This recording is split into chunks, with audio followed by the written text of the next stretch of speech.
Hey everybody, Levante Dorsey here, Delaware's therapist. And today I wanted to bring a special guest, Miss Tatiana Douglas, a local Delaware therapist here, amazing therapist. I wanted to bring her on to talk about the big question of how does one find their purpose? It's like the golden question. What am I here on this earth to do? I remember when I was younger, at first I wanted to be an ambulance driver. But somehow I ended up becoming a therapist. And and I'll talk about it more in the interview, it came from personal experience and what people were feeding into me and telling me I was good at. But I don't want to give the tips away too soon. So check it out, Levante and Tatiana Douglas on Finding Your Purpose.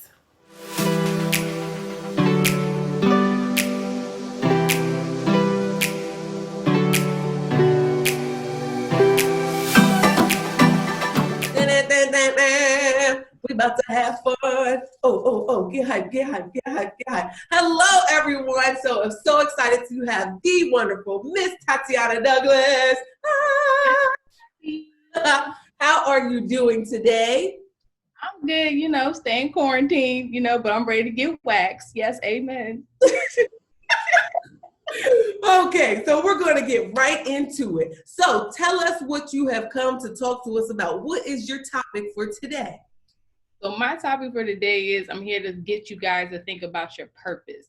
I want you guys to realize that your purpose is on the other side of fear. Ooh, your purpose is on the other side of fear. Well, get me past the fear, Miss Tatiana. Okay, so you know how I like to do it? I like to get straight to the point. So what is your first tip for the people? My first tip is that your calling and your career are not the same thing.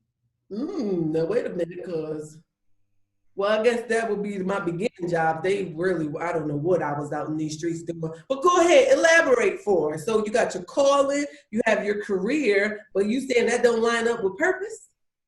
No. So your career can prepare you for your calling. So your career is sometimes what we do in the meantime, like in between time, just to provide for ourselves, get our feet wet, get our finances together. But sometimes it's not our calling. So for example, a lot of students that I know, they work at a bank, but their career could be in nursing. But the bank still prepares you for nursing because you still have to do good customer service. You still have to go over policies. You still have to go over procedures. So your career can prepare you, but your calling is something that is just one of like your natural abilities. Gotcha. So you're saying you could be in banking trying to make some change real quick, but your purpose may really be in nursing. And in a way, it's kind of facilitating it all, but you're just taking the steps to really get there based on your natural abilities. Okay. All right. And just another example could be, sometimes we use our careers to pay for our side businesses or what we want to do. Yeah. So that's kind of also another way to look at it too. I love that. Now, quick question. Do you feel as though you are yet walking in your purpose? Yes. Now I can say I'm actually walking in my purpose. I will say, even though I've been a social worker, I now feel like I'm a social worker that I want to be. And this is how I want to serve the community, by being a therapist. I'm able to do more, and I don't feel restrained anymore. Like I actually feel free in my career, what I'm doing. Yeah. I like that too. And when I think about I told the people before, I wanted to be an ambulance driver when I was young. I wanted to be an accountant. Crazy. And I know we're going to get into your natural abilities, but something really stood out about me being a helper and giving unto others. And even now as a therapist, I'm like, I'm still not all the way there yet in my true purpose. I think it's getting closer. But not there yet. Okay, so go ahead. What is your tip number 2? All right, so tip number 2 is, sorry, y'all. It is remember your why. So a lot of times we get so caught up in what we're doing, and just because it's providing us stability, sometimes we be like, well, did I really have interest in doing that? Or was it just something that I just thought of because I was bored? And so sometimes you have to dig deep. Remember, why did you think that? Why did that, when you did that, why did you smile so hard? Why didn't it feel like work? Why did the community love it so much? Because my biggest thing is, it doesn't always matter what your colleagues think. It matters what the community you serve thinks. I think if I get a thank you from the community that I'm serving, then that means that I'm doing what I'm supposed to be doing. So I always will tell people, remember your why, because that's going to keep guiding you. It sounds like you're kind of saying, like, you may start off on one path, but don't allow yourself to get too comfortable. And really, would you say that it's in your discomfort, and when you really start getting uncomfortable, that it's pushing you to really look at, well, where am I really supposed to be?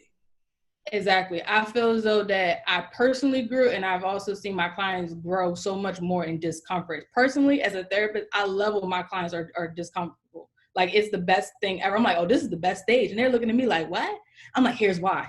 Because like, you about to flourish. Like, we get to start over. Like, this is what we about to do. So when you feel some discomfort or you're uncomfortable, that's when you're really getting that push. And I think a lot of times we can get confused because we have to provide, we have to make a living, we have to do what we have to do to make ends meet. But then that pressure, that push may come in having to work, wake up early, work late, to really fight towards that path that you're really supposed to be on. Yep, okay. You gotta do your 9 to 5 and your 5 to 9. So it's like, yep, it comes in that way. Yeah. All right, so I already know your tips, so I'm gonna just feed them to you. So your next tip is stop neglecting your natural abilities. How the heck does one tap into their natural abilities? Well, honestly, it's really what you're naturally good at. I think the problem is that a lot of times what people are naturally good at, they feel as though that the market that they want to tap into is already oversaturated. So my response to that is that the market is never oversaturated with you.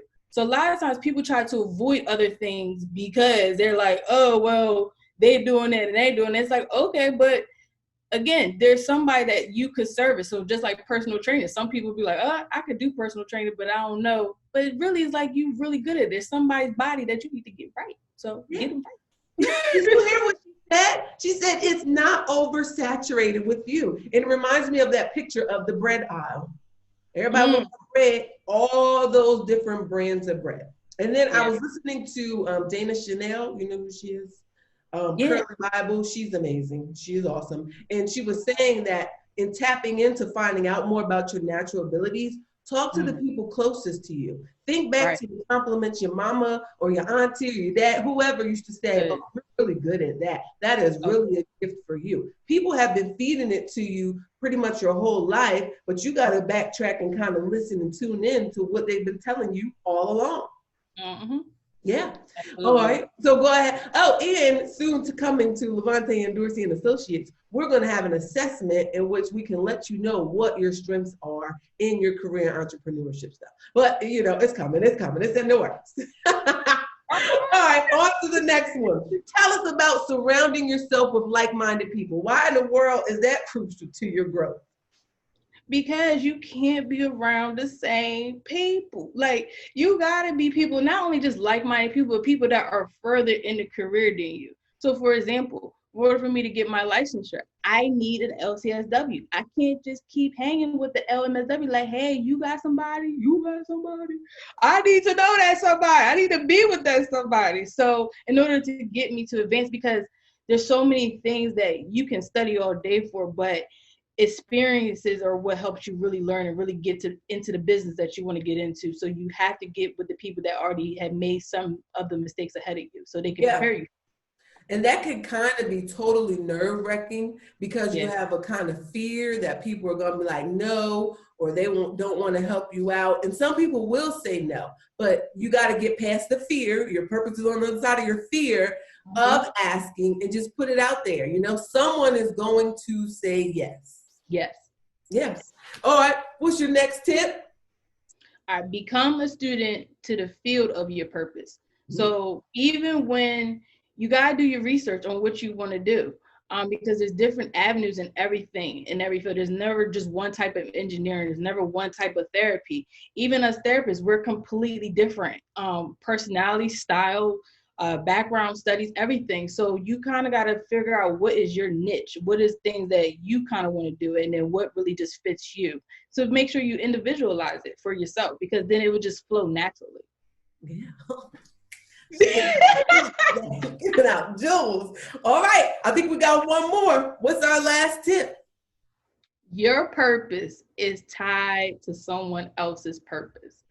And I remember really realizing that when I did a fast, and I realized how many people are not able to reach their purpose, or we leave this earth without even fulfilling our purpose because of so much of us negativity, us not focusing on other things, and we just get so caught up in life. And when I realized that somebody else's life is depending on mine, I had to make sure that I got myself together, and I didn't want to keep living like that. So whoa, that's my biggest one.